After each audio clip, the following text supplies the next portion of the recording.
100 দিনের কাজের বকেয়া মজুরি না পেয়ে গ্রাম পঞ্চায়েত অফিসের তালা সহ পথ অবরোধ করে বিক্ষোভ শ্রমিকদের। ঘটনাটি আলিপুরদুয়ার জেলার কুমারগ্রাম ব্লকের ভলকা 12 বিষয় 1 নম্বর গ্রাম পঞ্চায়েতে। সম্প্রতি রাজ্যের মুখ্যমন্ত্রী মমতা বন্দ্যোপাধ্যায় ঘোষণা করেছিলেন সমস্ত 100 দিনের কাজের শ্রমিকদের বকেয়া মজুরি প্রদান করা হবে রাজ্যের তহবিল থেকে। সে কারণে জেলায় জেলায় তৃণমূল কংগ্রেস কর্মীরা 100 দিনের কাজের শ্রমিকদের থেকে আধার কার্ড, জব কার্ড এবং ব্যাংক অ্যাকাউন্টের তথ্য সংগ্রহ করে। সেই কথা অনুযায়ী শ্রমিকদের অ্যাকাউন্টে টাকাও ঢোকা শুরু হয়, কিন্তু প্রতিশ্রুতির মতো এখনও সকলের অ্যাকাউন্টে টাকা ঢোকেনি।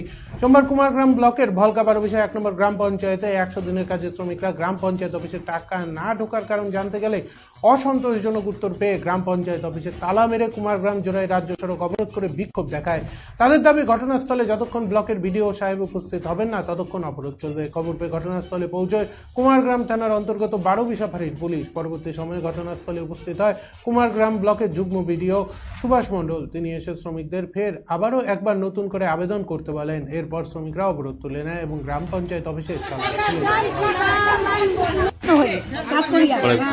কাজ করার পরে কি বিল পাননি? না, কারেন্ট পাইনি বাবা। এখন যে জয়েন্ট ভিডিও সাহেব আসলো কি বললো? ওরা খালি বলে তোমাদের ঢুকে আর তো 2020-তে হ্যাঁ আমাদের মানে এরিয়ায় মানে 1099 পাটে আমাদের কাজ হচ্ছে। হ্যাঁ সে যারা যারা কাজ আমরা করছি, হ্যাঁ আমরা কিন্তু এক পয়সাও পাই নাই। আর যারা যারা কাজ করে নাই, অন্তত চাকরি বাকরি করে জীবনে ওরা মানে 100 দিনের কাজে ওরা বাড়ি হয় নাই, কিন্তু ওরা আগেই বিল ঢুকছে ওদের মানে জব কাটে। কেন ঢুকবে?